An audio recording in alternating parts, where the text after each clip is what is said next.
epic comedy of the year.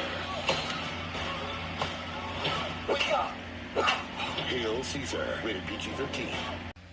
So the Coen brothers basically went to Universal and said, look, we know it's going to be Super Bowl weekend, but that doesn't mean we have to keep putting garbage out there. Let us do our job, and we'll put out a really damn good movie for you. And sure enough, that's exactly what they did. Welcome to Time About the Movies, everybody. February 5th, 2016, 3 films to look at.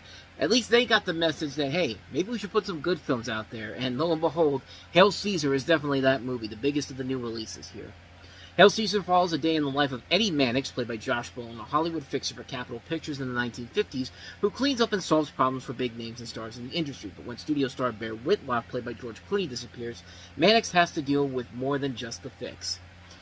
And really, the Coen brothers are one of those directors who are pitch perfect when it comes to making quality movies. Not all of them are perfect, but each one of them is one of quality. You can definitely tell that they're trying. There's hardly a terrible movie in their roster.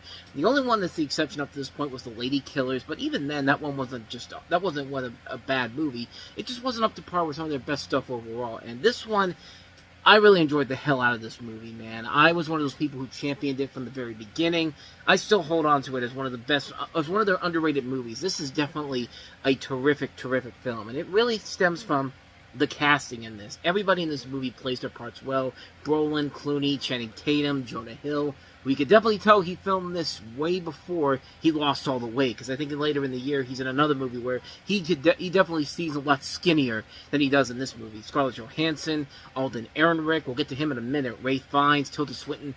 Every one of them is great in this movie. Each one of them gives this great, authentic performance that's unique, different, and just very enjoyable to watch. The highlight being George Clooney, who gets the shit smacked out of him so many times by Brolin, and it leads to one of the funniest reactions by Clooney ever. You see George Clooney as the typical character that Clooney plays, suave, sophisticated, that Clark, I don't want to say Clark Gable, but who's the other one?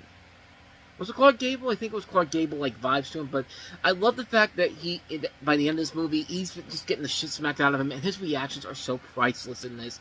In fact, this year in particular was actually a pretty strong year for Clooney playing characters that are against type. We'll see him in another movie later in the year, Money Monster, with a character that really is not what we're used to seeing him in, but that's another really underrated movie that came out with him in it. Josh Brolin, I think, is great in this movie. He's always going to give a great performance in this, regardless of what movie he's in. Alden Ehrenreich was somebody who I really thought was on his way to becoming a big star. He got casted as Han Solo not too long after this in Solo: A Star Wars Story, which wasn't one of the better which was good, but certainly not up to par with what Disney and Star Wars had done after they started putting movies out every year. But I mean, Channing Tatum, talk about a career that defied the odds. I mean, 10 years ago, he was in Step Up. Everyone thought he wasn't gonna go anywhere.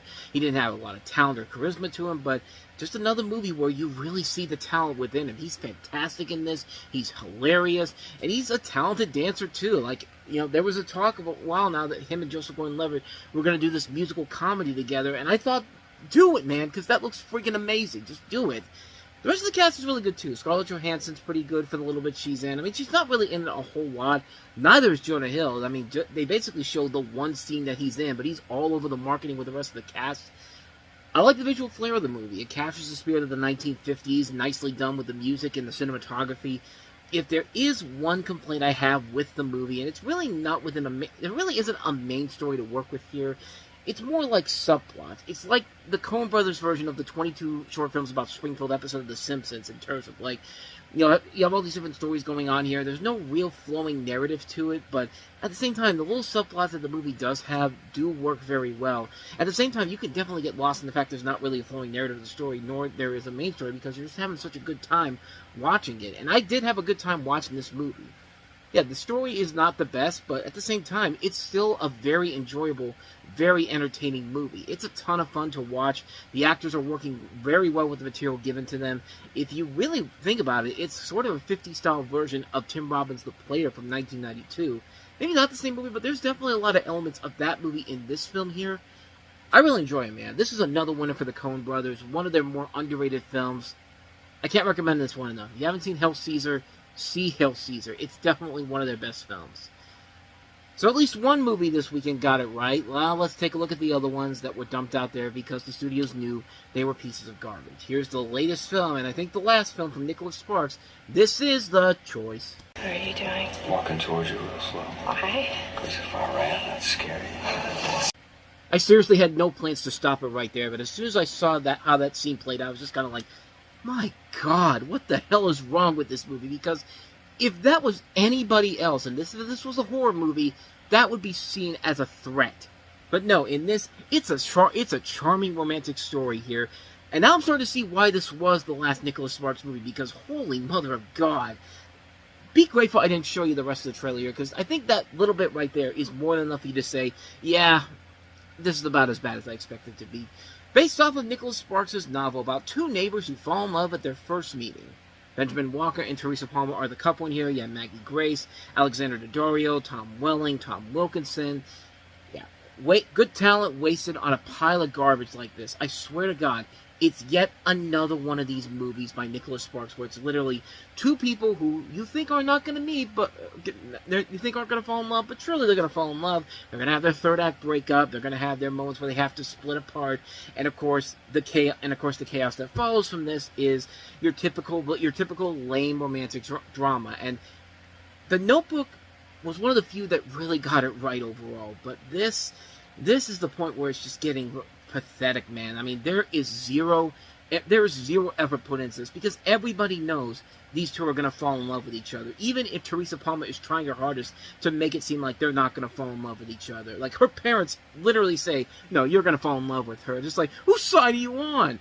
And the parents are just telling them, the writers of this, because Nicholas Sparks told us that, because, have you read it? If you're in a Nicholas Sparks movie, of course you're going to fall in love. Like, it's just, what more am I going to say, man? Everything you have seen in a Nicholas Sparks production is in this movie. You have everything from the couple that gets together, a weather event that's going to turn everything, that's going to change everything.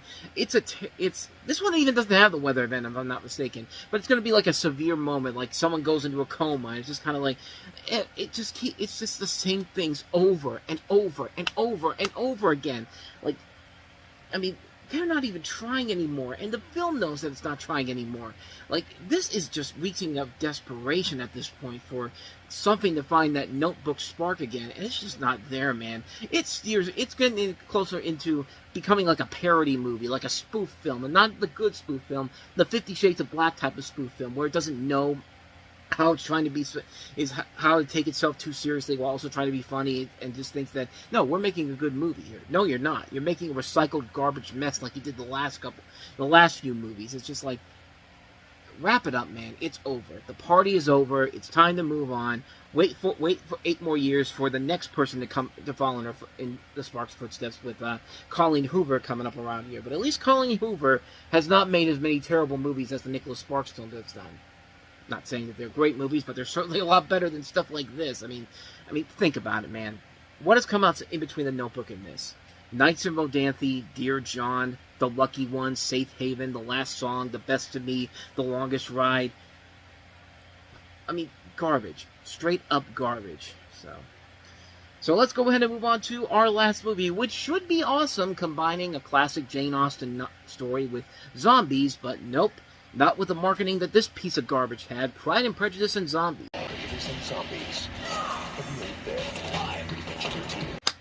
Bravo, Sony. You completely destroyed any hope of this movie being good with your god-awful marketing campaign. I mean, Jesus Christ. This is bad. This is really, really, really bad.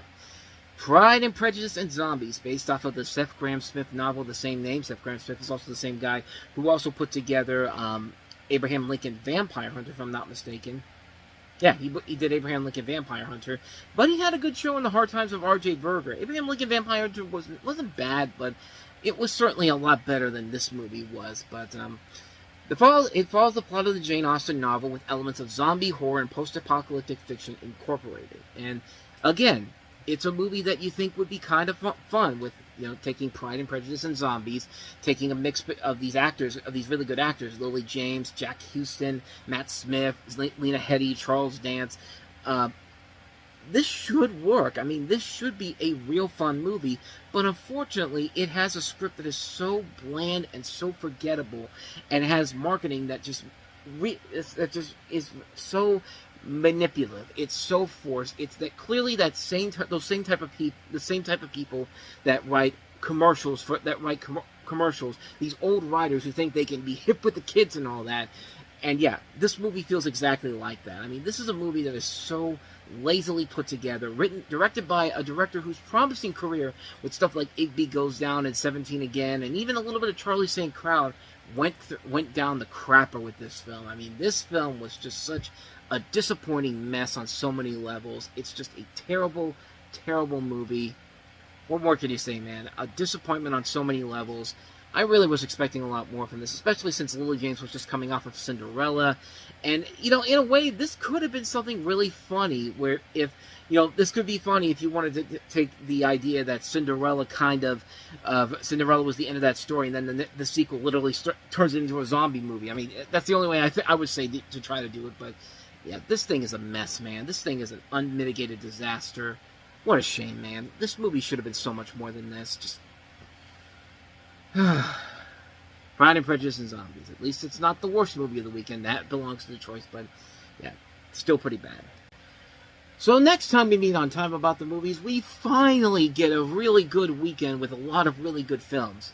And one piece of garbage, like what we had last time around. But next time on Time About the Movies, it's Valentine's weekend, and what better way to spend Valentine's Day with the person you love by going to see Ryan Reynolds as Deadpool, the movie that probably should not have existed had it not been for a leak that came out a couple years prior of what the Deadpool movie was supposed to be like, and then 20th Century Fox saw the positive word of mouth that it got and said, let's go ahead and try this, let's make a movie off of this, and greatest decision of their lives because it paid off big time for them. We also do have a really good romantic comedy with Rebel Wilson, Leslie Mann, Dakota Johnson. I'm trying to remember who else was in here. Who's the fourth one? Alison Brie. Alison Brie from, of course, from Community. How to Be Single. Then you've got your steaming pile of garbage. Yet another one of those sequels that is coming way after the first movie had any notability to it.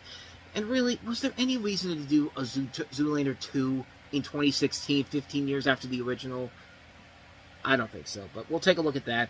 We'll take a look at it, and then we'll take a look at a movie that I didn't even realize was coming out around this time. I thought it came out in March, but very underrated animated film that got screwed over by Paramount. Gee, what a shocker. It's like 10 years before the current state of Paramount right now. But nevertheless, The Little Prince, we'll take a look at that animated movie, which really is one of the more underrated animated films you'll probably see out there. So, overall, a pretty good weekend with one lump of coal we got to get through, but hey, it'll work out in the end. So, with all that said, though, thank you so much for watching this. I hope you enjoyed it. If you did, please go ahead and do me the honors of hitting that like button, that subscribe button, and that notification button.